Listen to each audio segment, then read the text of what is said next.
So we've gone through a few videos already with electric flux leading up to Gauss's law, and basically when we can apply Gauss's law. And it's time to go through some practice problems. So there are a few practice problems that we'll go through in this tutorial, but just make sure you follow along and ask questions if you don't understand them, as they're going to be very important for upcoming quizzes and exams. So in this section, we're going to be talking about how to approach calculating electric fields using Gauss's law.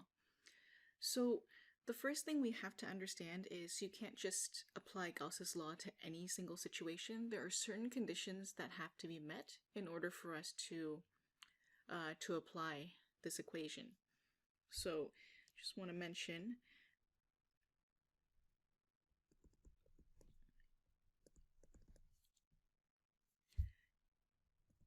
you may only apply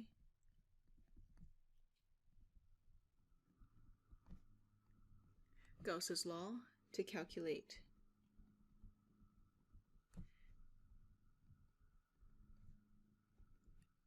electric fields under certain conditions.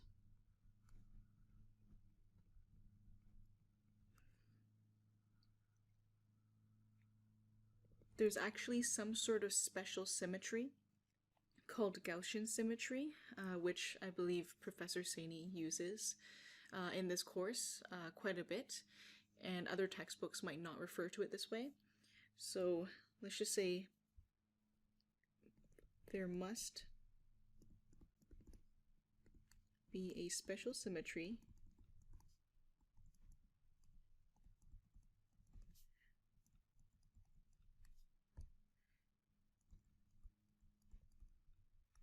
called Gaussian symmetry.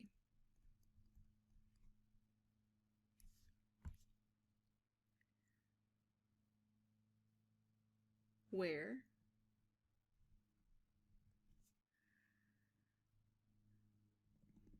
it is possible to apply Gauss's law. So then our next discussion is obviously going to be about Gaussian symmetry and what this even means. So for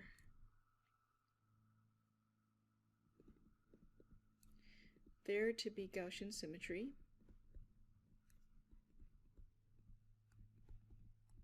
we have to think about the charge that's being enveloped by our surface, and also the electric field penetrating the surface at every single point.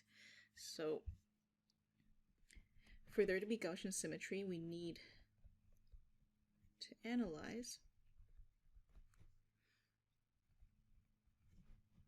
the electric field around the surface. So this means I can break up my electric field into two different components. I can break it up into a normal component and also a tangential component. So we rewrite our electric field like this, and we'll call this the normal component, and this the tangential component.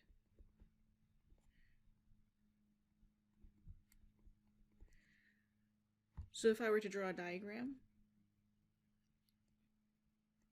like this, this would be our surface S, and we understand that there's going to be an electric field coming from, let's say, this charge Q that's being enclosed. So here's our electric field. In this case, we can see that our electric field is completely normal to the surface. So that means this would be approximately, or not approximately, it would be equal solely to En in terms of its magnitude. So let's just rewrite this to look at magnitude. E equals to En. And that surface, wherever you look, going this way or this way, your electric field, wherever you walk around that surface, you must also have a constant En around the whole surface. So that's very important for Gauss's law, and that refers to Gaussian symmetry. The other option, so let me just write this down as En must be constant around the entire surface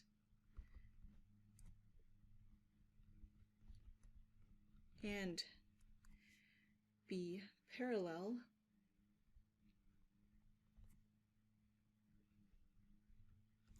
to our normal surface vector. So the other option is, just going to write a memo here that we can apply Gauss's law in this situation.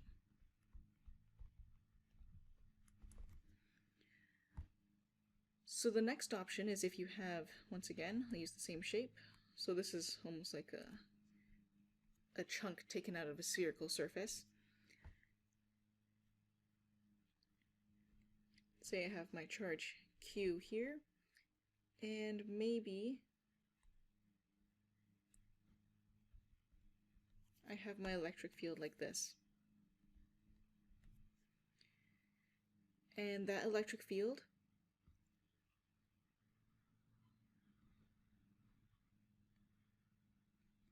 is not exactly perpendicular to the surface.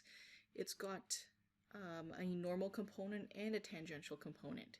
So this is made up of En plus Et in the T. And in this case,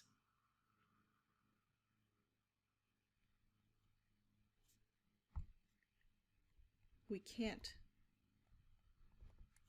apply Gauss's law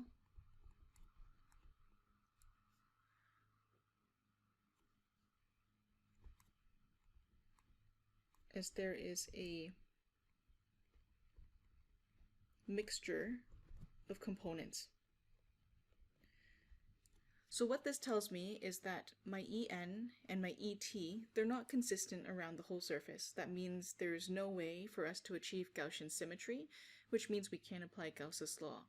This usually tells us we should either pick a different surface or to use another approach for the problem. So the third option is very similar to the one that we had first. Oops, way too big.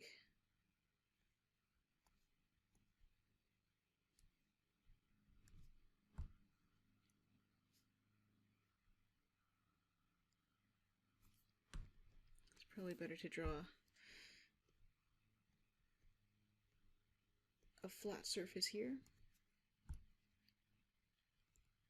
and a charge here, Q.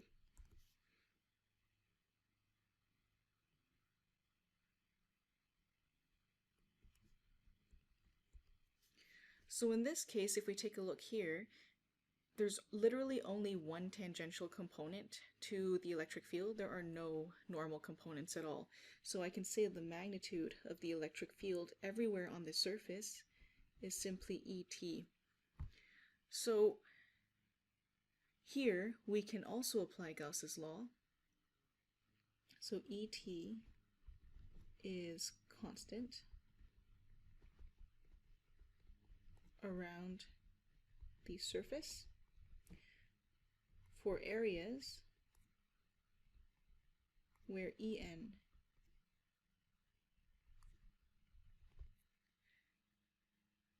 is not, for areas where E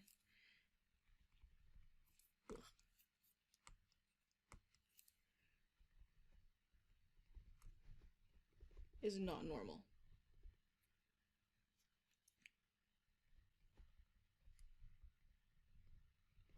To the surface.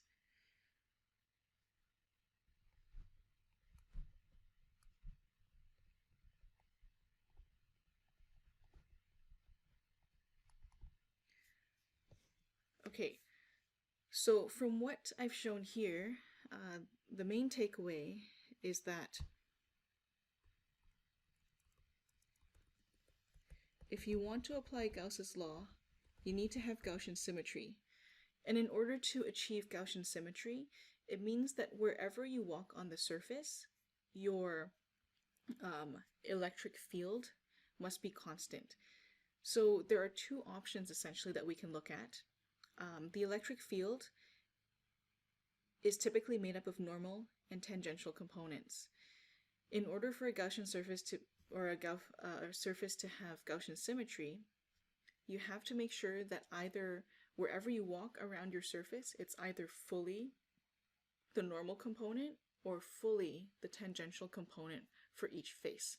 So if that satisfies, if that is satisfied for your entire shape, then you can apply Gauss's law. So then I want to say here, when the total electric field is either normal to the surface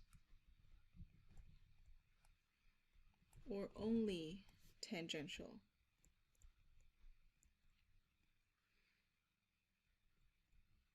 Where it is not normal,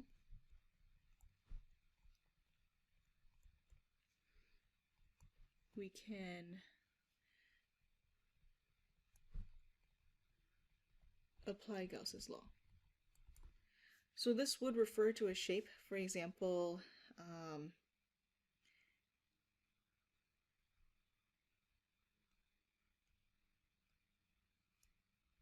like a cylinder. If you had a charge line in the middle, then it would be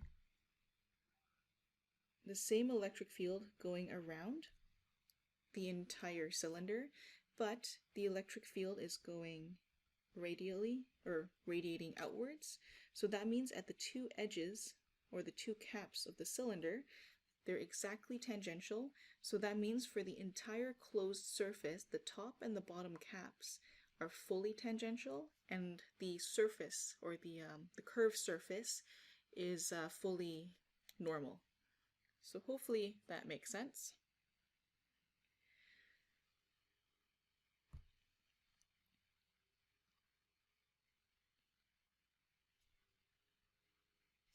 And once you've understood this, we can take a look at a new definition for Gauss's law. So Gauss's law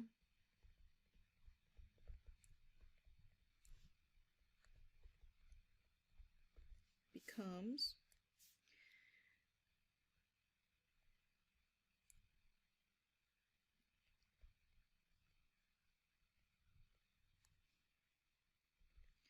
so we have this as Gauss's law. If we know that the normal component of the electric field is constant throughout the whole surface, then can't we say it's just the surface integral of En ds, where it's a consistent electric field around the small surface that we're looking at?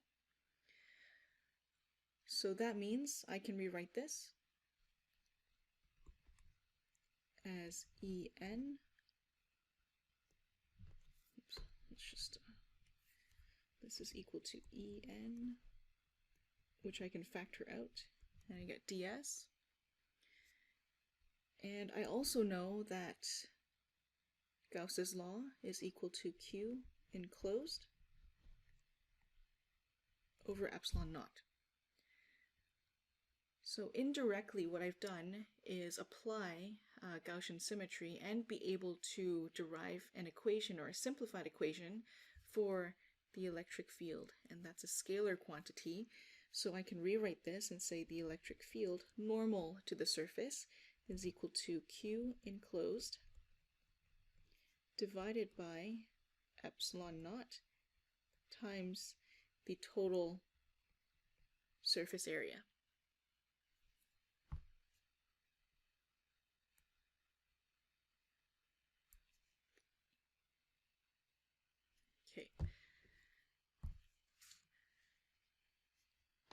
So just as a quick recap, there's more to Gaussian symmetry than just looking at the surface itself and the electric field penetrating the surface. We also have to take a look at the charge. So I want to do a quick recap of when can we use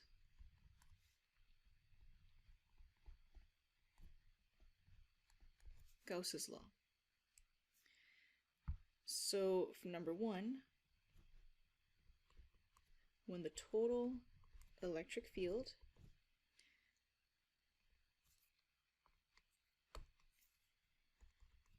is derived from fully normal or fully tangential components,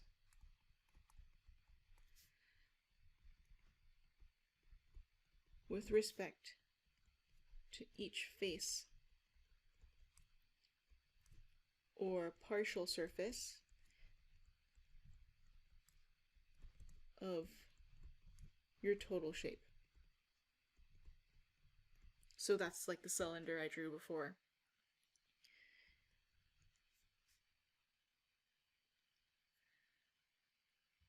So then the next thing we want to take a look at is charge.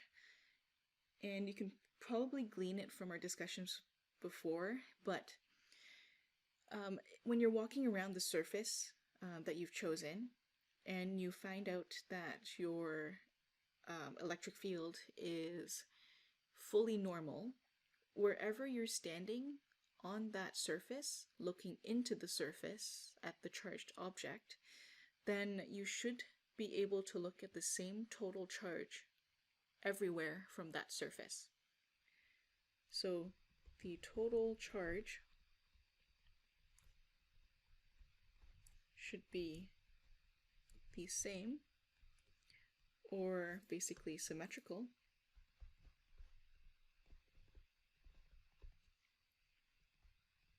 from every point.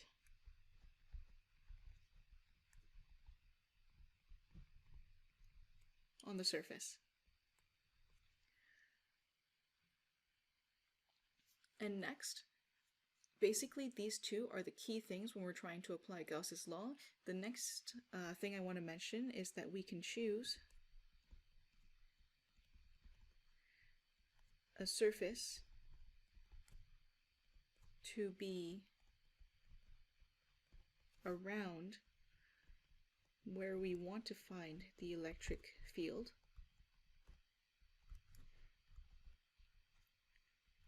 so that it is symmetrical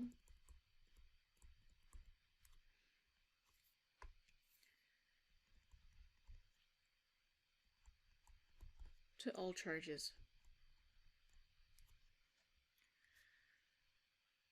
So this whole pick a surface thing is what we'll discuss next. What kind of surfaces can we use?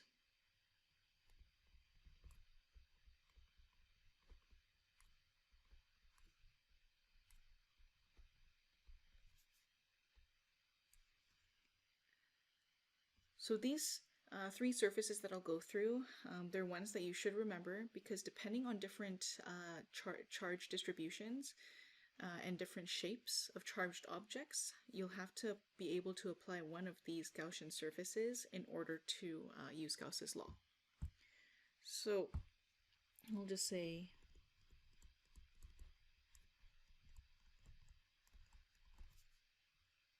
we call these Gaussian surfaces, and basically in engineering,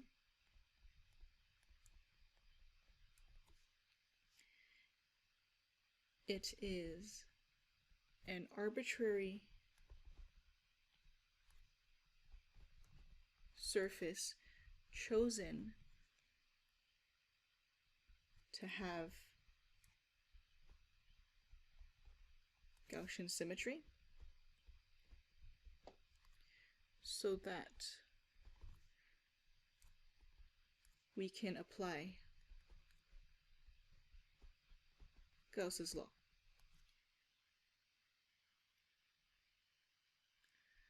So there are three well-known Gaussian surfaces. There's the cylinder,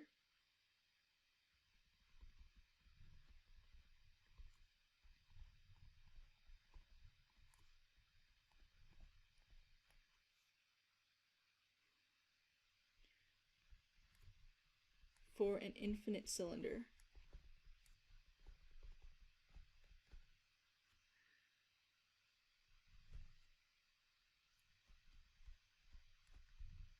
So basically you would apply a cylindrical Gaussian surface for an infinite cylinder of symmetrical charge distribution.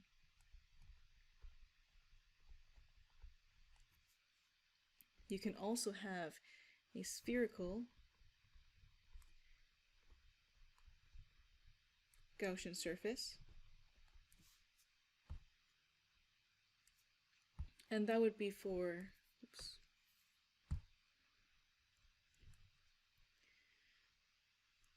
a sphere with symmetrical charge distribution.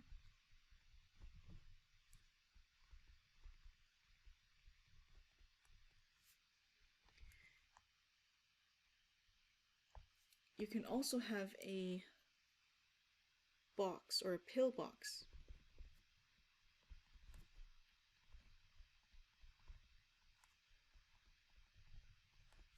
Gaussian surface. It's pretty much like a rectangular box, and this is for an infinite plane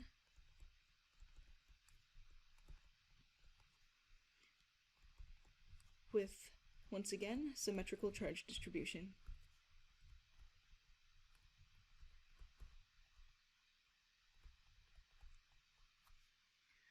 So these are the three surfaces that we can use. The three surfaces, I'll draw them here. You have your cylinder, you have your sphere, and you have your pillbox.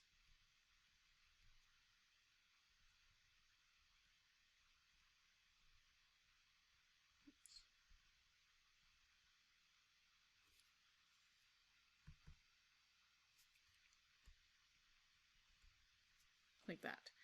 So with these three different shapes, you can only you can only use them to envelop so many different types of closed charges. So for this one, if my charge is in blue, then I probably have an infinite line going like this. So it could be infinite line or infinite cylinder, as long as it's linear. Here, you would have, for example, some sort of charge inside, and then for this, you could have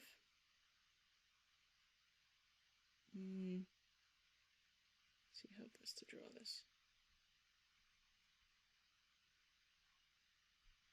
Something like that, an infinite plane. So those are different shapes that we'll be analyzing for the next few examples that we go through in this video.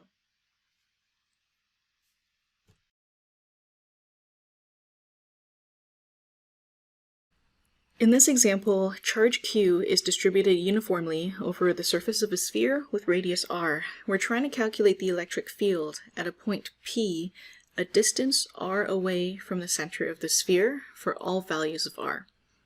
So in this case, what I first want to do is draw a diagram.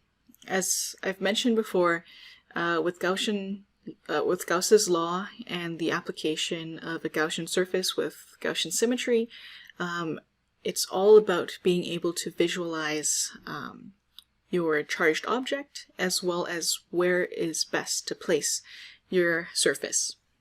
So let's start off with a diagram. And let's draw the charge. So we have a charge Q, which is distributed uniformly over the surface of a sphere. So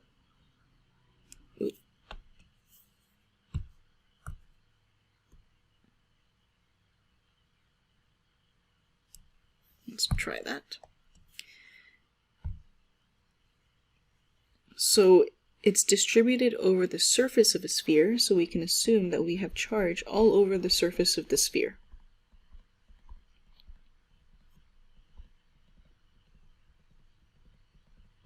And that it's uniform. So we'll say the sphere has a charge q just on the surface. Now, what kind of regions can we look at? It says for all values of r. I do know that this is capital R for the charged object, but now I want to find the electric field a point P, a distance little r away from the center of the sphere. So looking at this, there's essentially only two options. I can have a surface inside the sphere.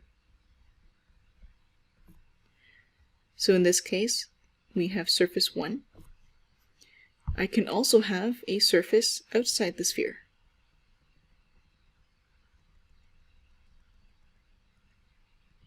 Which I'll call surface 2. So let's do our analysis for region 1 and 2.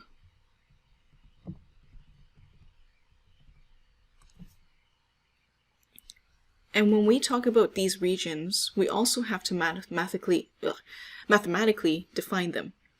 So with region 1, our radius is less than the given radius of the charged object. And we can now do our analysis. The first thing we take a look at is the enclosed charge. So Q enclosed, is there any charge that's enclosed within that first region in green? It seems like all of the charge Q is distributed over the surface of a sphere, so there is nothing on the inside of it, which means the enclosed charge is 0. So that means we can apply Gauss's law, specifically because it is a Gaussian surface with Gaussian symmetry. Wherever you walk along the green surface, there's the same amount of electric field penetrating through it at the correct angle. So we can apply Gauss's law and we can write out this equation. We have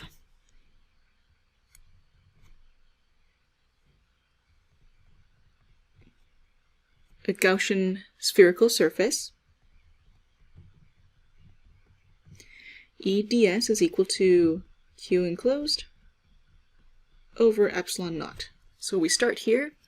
Because we can apply Gauss's law, we can take out the electric field because it's constant, and we're only left with the enclosed surface of a sphere integrated with respect to ds. And that's equal to Q enclosed over epsilon naught. Now this part is easy to replace. We can just say the total surface area of a sphere is equal to 4 pi r squared. So now I have E 4 pi r squared is equal to Q enclosed over epsilon naught. And E is equal to Q enclosed over 4 pi r squared epsilon naught. The only thing I haven't replaced with this is my Q enclosed, which is 0. So 0 divided by anything, we have E is equal to 0, and therefore that is my electric field everywhere along the surface of region 1.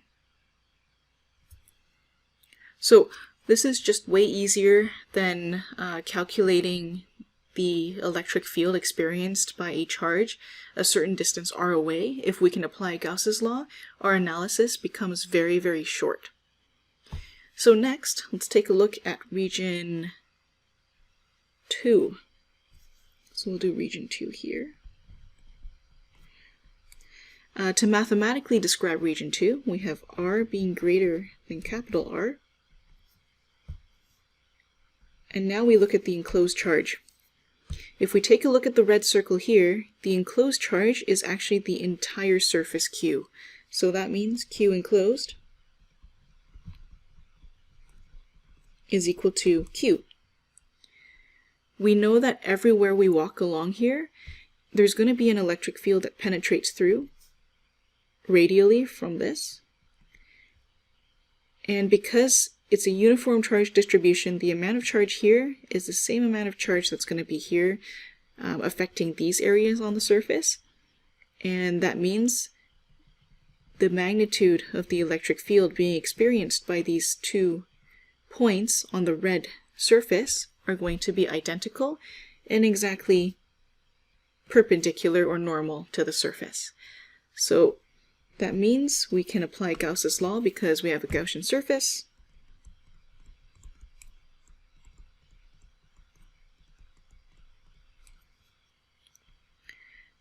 And the analysis is pretty much identical to the top. There really isn't anything different. So we're still using the surface integral of a sphere, which is 4 pi r squared. So at the end, we can just use this, or wait, use this. We have E is equal to Q enclosed over 4 pi r squared epsilon naught. We know Q enclosed is equal to Q, so that means E is equal to Q over 4 pi r squared epsilon naught. And that is your answer. We've pretty much just removed all those lines of work from our previous chapter when we were trying to calculate the electric field at a certain distance away from a spherical surface. So the last thing I want to mention, even though this is the magnitude, the electric field is always a vector. So just remember, you have to convert it to a vector. The electric field is Q over 4 pi r squared epsilon naught in the radial direction r hat. So this is the electric field for region 2. So let's do some further analysis. Let's plot E versus R.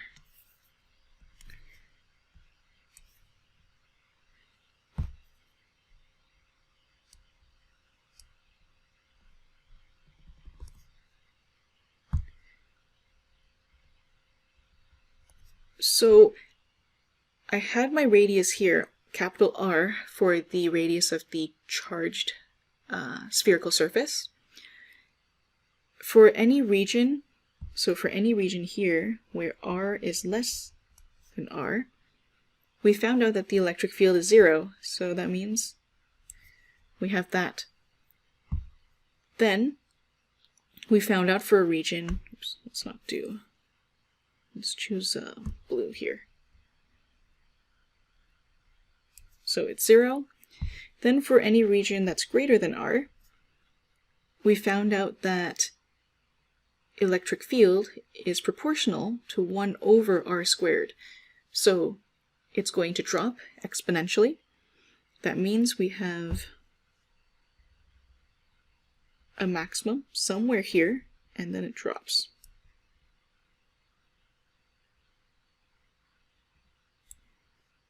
So in this region, E is equal to 0, and in this region, E is proportional to 1 over r squared.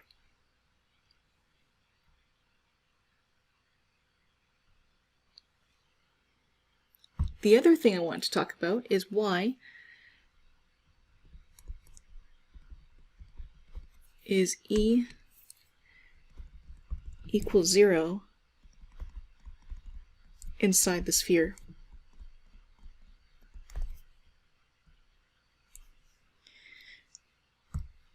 And this is something that's more conceptual and something that would be good to understand. But if I did have my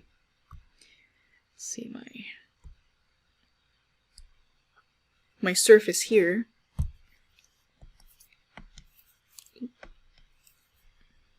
so I had a whole bunch of charges distributed uniformly around the entire surface.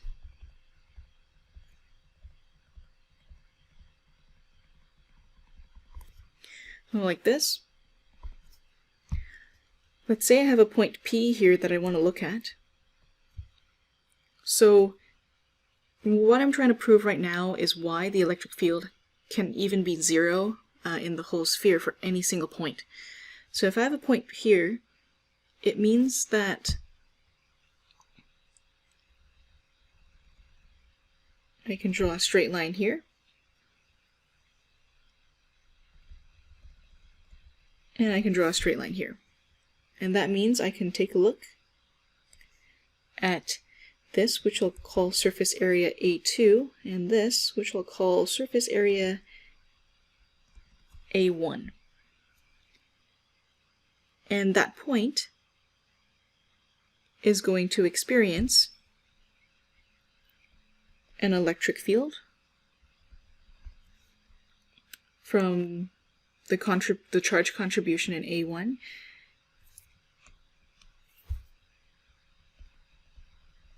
and an electric field from the charge contribution from A2. Now, the important thing is that the two magnitudes, E1 and E2, they're going to be equal to each other due to two things.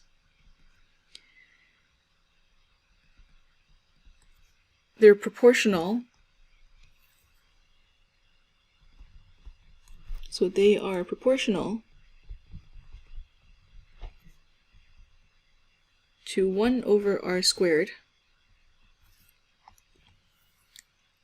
and differ by a certain amount. But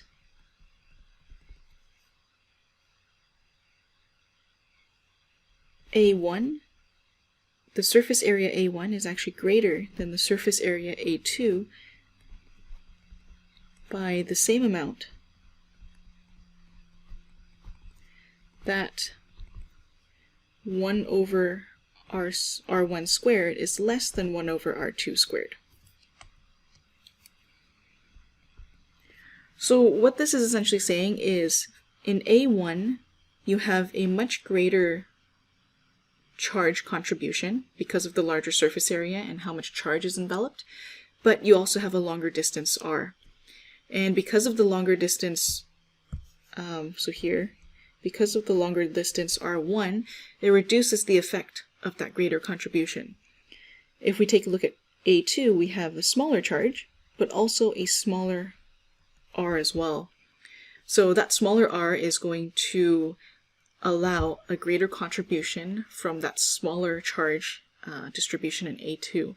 So the amount that differs is the same, which means we can conclude that it only works if there is a uniform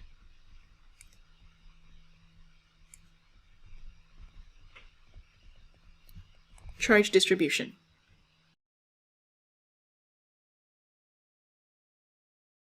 Now we're going to take a look at what happens if the charge Q is uniformly distributed over the volume of a sphere of radius r. So we're basically repeating the first question, but now we're looking at a charge being distributed over the entire volume of the sphere instead of just the surface.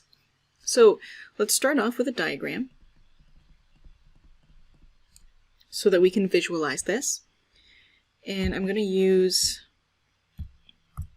a circle to represent my spherical charge distribution. So the assumption now is that I have a charge Q, and it's no longer just a uniform charge distribution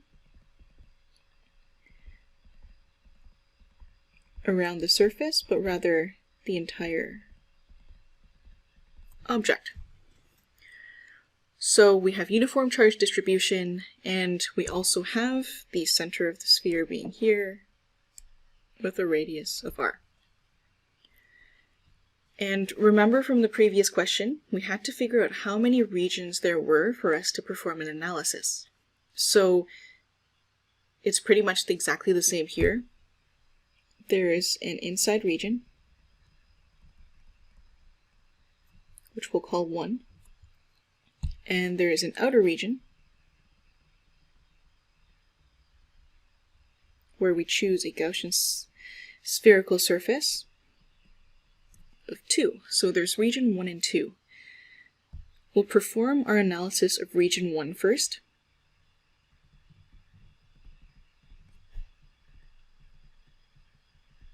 And that's when your R is less than capital R. This is a little bit more complicated now, because depending on where your radius is of the smaller green Gaussian sphere, you're going to envelop a different amount of charge. So that means I have to introduce charge density. So here we must introduce charge density, rho v for volume, to find out what portion of Q is enveloped by the chosen Gaussian sphere of radius r, so little r. So I can write rho v is equal to the total charge over the total volume. And we also know that the total volume of the Gaussian sphere is going to be 4 over 3 pi r cubed. So little r because we're not looking at the total volume of the charged object itself. We're looking at the total volume of the Gaussian sphere, which has the radius of little r. So now, combining the two together, we have rho v is equal to Q over 4 over 3 pi r cubed. And my goal is to find out how much charge is enclosed. So that means I need to solve for Q. So Q is equal to 4 over 3 rho v pi r cubed. So that is my enclosed charge at any specific radius. So I can say Q enclosed is equal to 4 over 3 rho v pi r cubed. And we can apply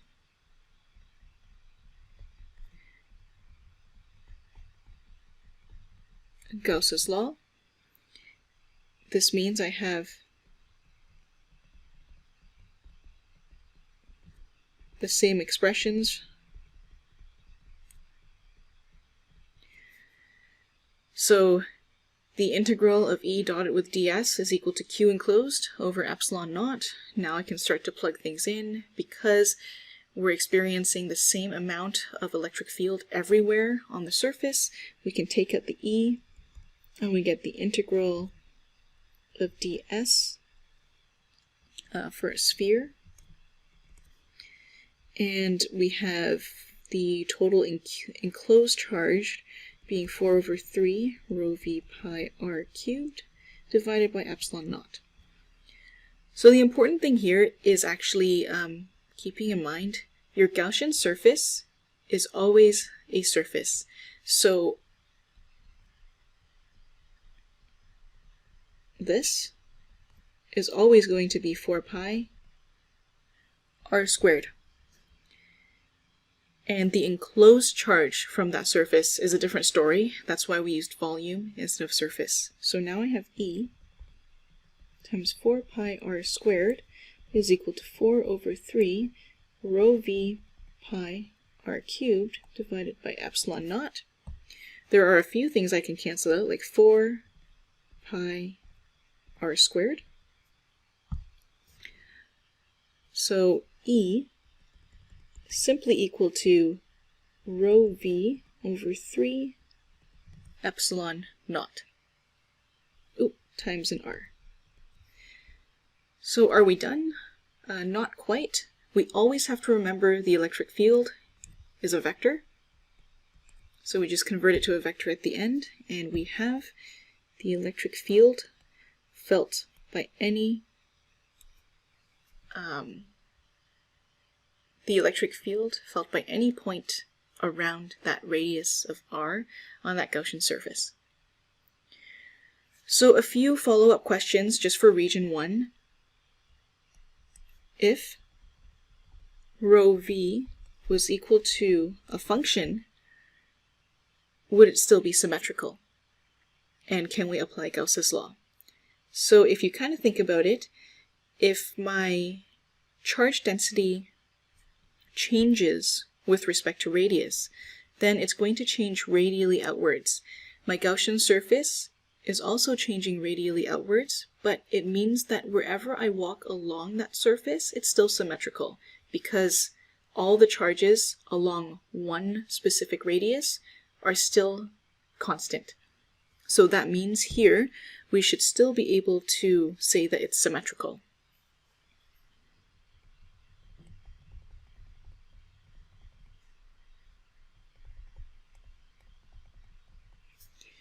Now here, if we have rho v is equal to rho naught sine theta for r is less than r, then that gives us a problem. It means that because our Gaussian surface requires us to have the same electric field penetrating it, or same magnitude of electric field penetrating it from every point on the surface, this is not going to happen if we have our charge density changing with respect to angle.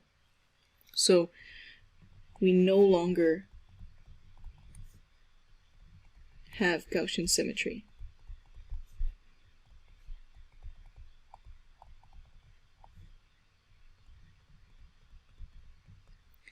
So these are just two follow-up questions. They're important to know because it'll tell you whether you can apply Gauss's law or not.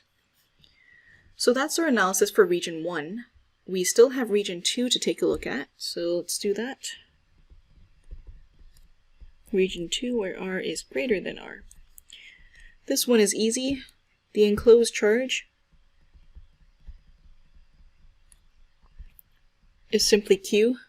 It's big enough to envelop the whole thing, which means I have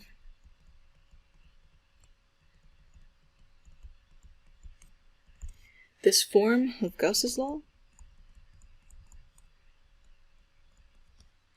We know we can factor out the e due to Gauss's law, and we have e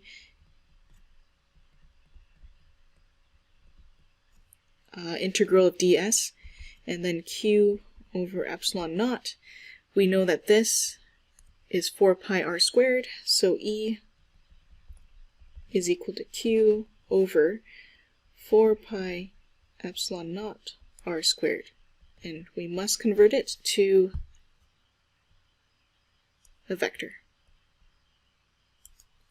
And now you have the electric field contributions at pretty much every point in and outside of that sphere, without having the need to do crazy calculations like we did before. So to finish our analysis, let's plot E versus R, just so that we can see some trends and start to summarize them afterwards. We have R here and E here. And we have the radius of the sphere. And we had two regions, when R was less than that, and when R was greater than the radius of the charged object.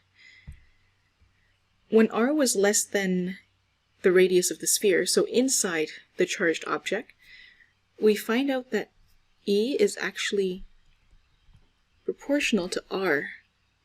And then for the charges outside, for the electric field outside of the sphere, E is proportional to 1 over R squared. So this is interesting, and that means we can draw a diagram. E is proportional to R here, and then once it gets to the top, it drops down exponentially proportional to 1 over R squared.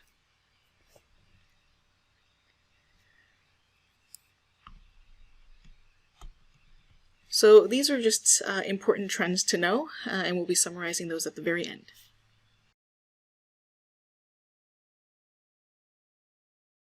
For this example, charge is distributed over an infinite line with linear charge density rho L is equal to rho naught. We're trying to calculate the electric field at point P, which is at a distance r away from the line. So first of all, diagram again. I'm a very visual person, so I like being able to visualize every aspect. I'm using blue for my charged object, and an infinite line is literally like an infinite rod with a radius with a really, really tiny radius. So why don't we draw a charged linear rod, and it's got uniform charge density, which means wherever we look, there's the same amount of charge for each differential length element. So total charge of Q, but we know that the charge density is equal to rho naught. So we want to calculate the electric field at a point P, a distance r away from the line. Let's consider P over here.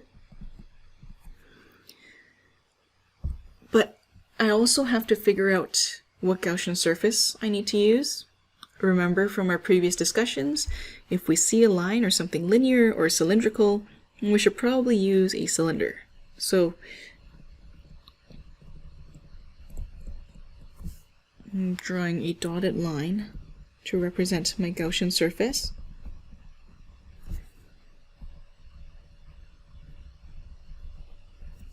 Like that.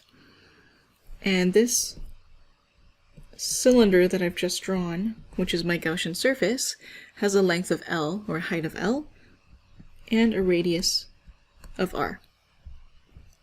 Okay, so now we can start our discussions. We have a point P, and I want to say that we chose a cylindrical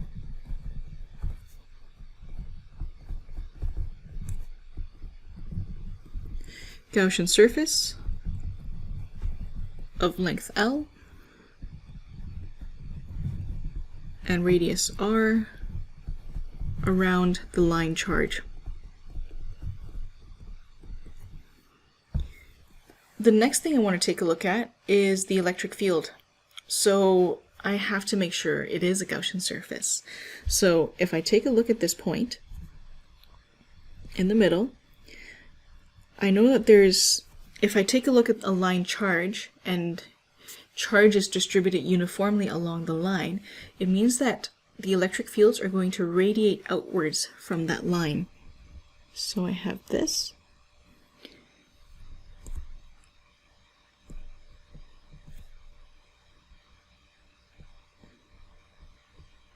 Oops.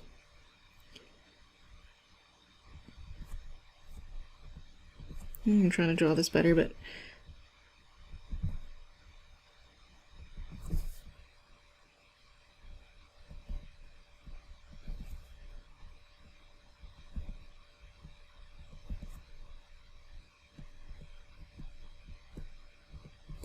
okay, so we have the electric field radiating out from any point on this line charge. So if I take a walk around this cylinder, or the green cylinder, I should experience the same amount of electric field that's directly perpendicular to the surface. So that means I can say the electric field radiates out of the line charge, and the electric field is parallel to the surface normal vector. So E is constant on the curved surface.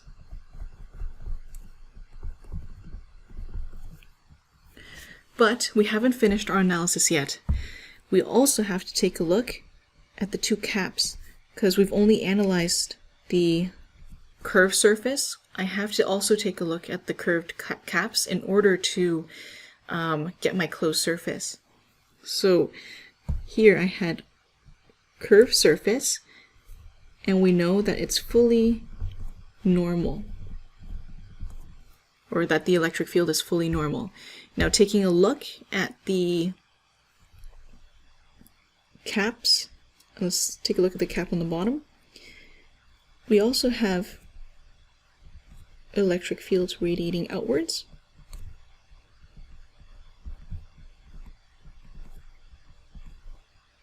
But if you've noticed, wherever we're looking, the Gaussian surface is actually tangential to all of these electric fields. So they're all just lying there on the plane. So that means the E field is fully tangential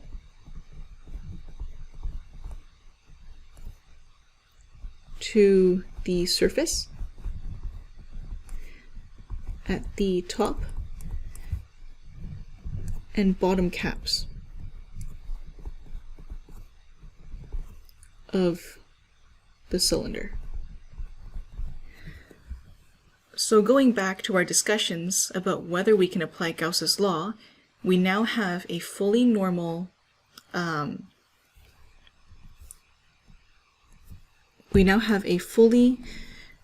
electric field around one type of surface and a fully tangential electric field along another type of surface. So together, there's no mixtures at any one point in time of these two components, which means that we can apply Gauss's law.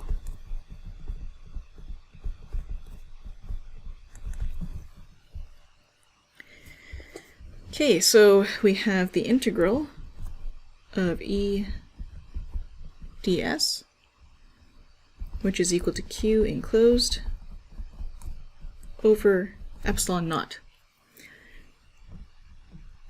The enclosed charge is going to be equal to some sort of linear charge density times the total length of the charge.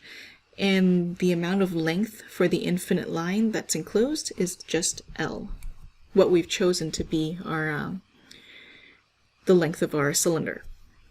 So we know rho L is equal to rho naught, so we have rho naught L as our enclosed charge. Okay, so the next step is to realize we can't just take the surface area. This actually refers to total flux, which means we have to realize that the circle around the integral means an entirely closed surface, but we have to split up our analysis for different subsurfaces of our cylinder. We've got the curved surface and the top and bottom caps. So that means we have three integrals we have to take a look at. And that means we have the integral of the top, and then we have let's say ET ds plus the integral of the bottom, and we have EB ds, and we have the integral of the curved surface, and that's EC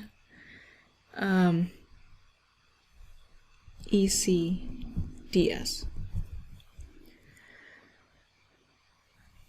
So looking at these, remember when we talked about when the electric field was fully tangential to the surface? That means that the electric field and the surface normal vector are going to be at right angles to each other. And when you dot those two together, you get 0. Same over here. The only time you can actually have a value is if they're at right angles to each other. So here we want to solve for this, and that means I can simplify and say that my total flux is equal to just the flux on the curved surface, which is equal to Q enclosed divided by epsilon naught. I know that the electric field on the curved surface is going to be constant all around. So I factor out this, and I just have to find ds, or the integral of ds. Oh, I also know that Q enclosed is rho naught L divided by epsilon naught. So now for my observation of what the integral of ds is, that's literally just the surface area of the curved portion of the cylinder. So that's 2 pi r times L. So now I can have EC is, EC 2 pi r L is equal to rho naught L over epsilon naught. And EC is equal to rho naught L over 2 pi r L epsilon naught. I can get rid of the L's, which is quite important, and I have EC being equal to rho naught over 2 pi r epsilon naught. It's a vector, so I have to make sure that I convert it to vector form at the very end. And that is the total electric field at any point P around the line. So keep in mind, when we take a look at this, the length of the infinite line, it doesn't matter at all, because the L's are just going to cancel each other out.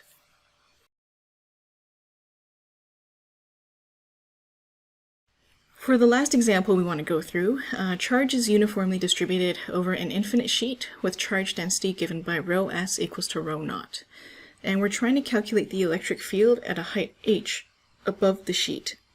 So let's start off with the diagram again.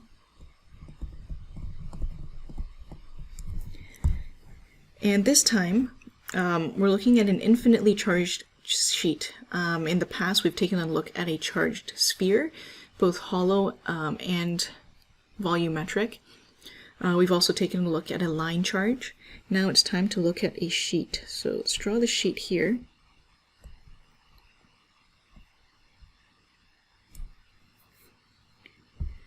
So let's say that this is an infinite charged sheet with a charge density of rho s equals to rho naught. So this means I have to choose a Gaussian surface, and that Gaussian surface is probably the one we haven't talked about yet. It's the pillbox, or the rectangular shaped one. So that means we use a pillbox and just enclose a portion of this infinite sheet. So that box is going to have a piece that juts out the back.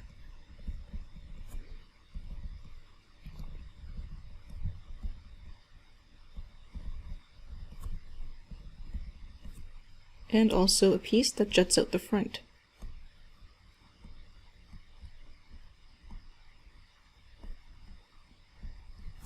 Like this. And the next thing I want to mention is that this charged sheet has charges on the front and back of the sheet. And that's a common mistake. We have to realize that the charge is everywhere on the sheet, so that's why we use that rectangular box to encompass both sides of that sheet. So with this, I can say that there's going to be, from the center here, there's going to be an electric field coming out this way, and also from the back, an electric field going this way.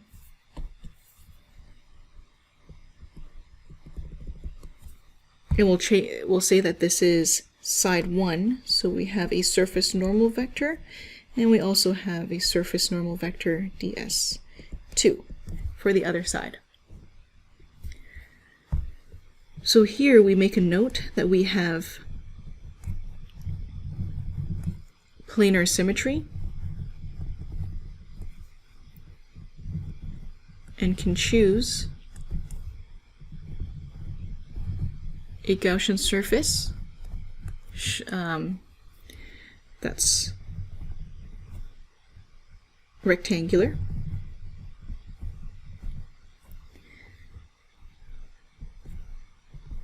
And now that we've done some practice with our cylinder, we can start to analyze which sides and which faces of this Gaussian surface will have electric flux. So, looking at the shape,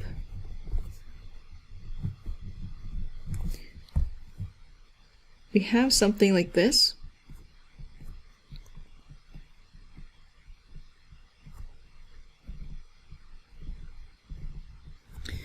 So there are 6 faces to this rectangle, or this rectangular pillbox.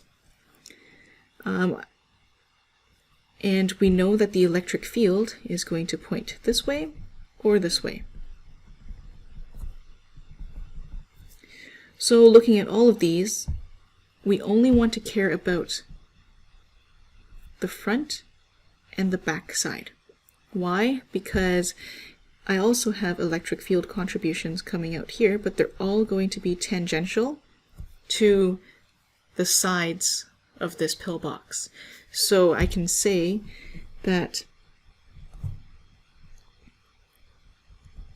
E is going to be perpendicular to DS at the edges. So the electric flux is going to be equal to 0 at these points. But then the electric field is parallel to DS at the large faces, so the left and right faces of the rectangle or rectangular box. So then we know that the electric flux is not going to be 0, but it's going to be equal to something else that we have to solve. So we can now calculate using Gauss's law, because looking at this shape with all the faces, the electric field is either fully tangential or fully normal to the surfaces. So we have the integral of E ds, which is equal to Q enclosed over epsilon naught, with Q enclosed being equal to rho s times the surface area. So that means rho naught A. So the other thing we want to take a look at is this. It's not just as simple as doing one calculation anymore. We must take a look at total flux. And that means we have the integral. So this one is equal to the left face of the box, EL. So we'll just do E.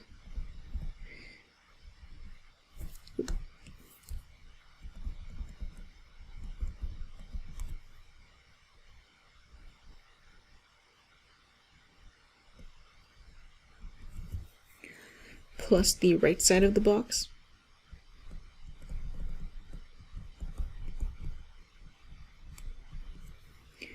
And we know that the rest are 0 for all 4 faces of the edge surfaces. So this is going to be equal to Q enclosed over epsilon naught, which was equal to rho naught A over epsilon naught. So now I just have to figure out these two, and before we get into that, we should note that the amount of charge on the left and right sides of the sheet are going to be the same. That means the electric field contribution is going to be the same, and the ds vector is going to be the same magnitude.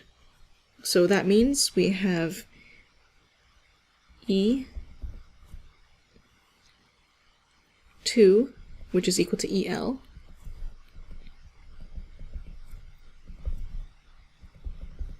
plus E1, which is going to be DSR. So we'll just switch this to right and left. Okay, so we now have rho naught A over epsilon naught. Couple of things. E1 is equal to E2, like we just discussed, which means we should also take a look at the integral of DSL. We know that the area of the Gaussian surface on the left and right side of the box are going to be equal to each other. So that means these two have to be equal to each other, and that means it must just be A. So I have, we'll call this E. So we have EA plus EA is equal to rho naught A over epsilon naught. We have 2EA is equal to rho naught A over epsilon naught. And we have E is equal to, we can cancel out the A's, and we get E equals to rho naught over 2 epsilon naught. It's a vector, so we have to make sure we represent it as such. And we have our answer. So what's very important about this is that the height or distance away from the sheet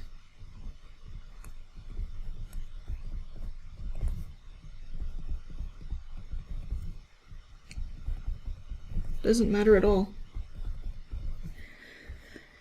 So now, taking a look at our plot analysis, we have plot E versus R.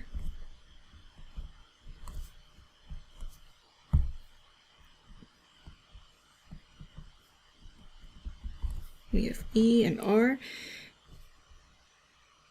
and as the distance increases,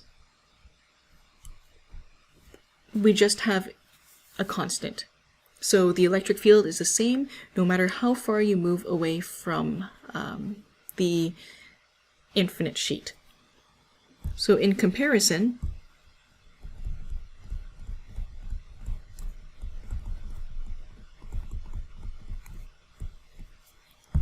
we do have, for a point charge,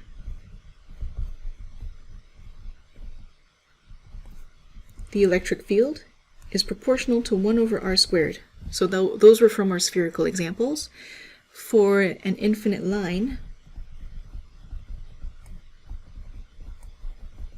the electric field is proportional to 1 over r. So that was from our previous example for the cylinder, where we found out that the electric field was equal to rho naught over 2 pi epsilon naught r, so it's 1 over r as a proportionality constant. Then we have our infinite sheet, where E is the same. So essentially it's 1 over r to the power of 0. So these are good trends to keep in mind, especially when you're trying to do some quick analysis of different electric fields and their trends for different types of charged objects.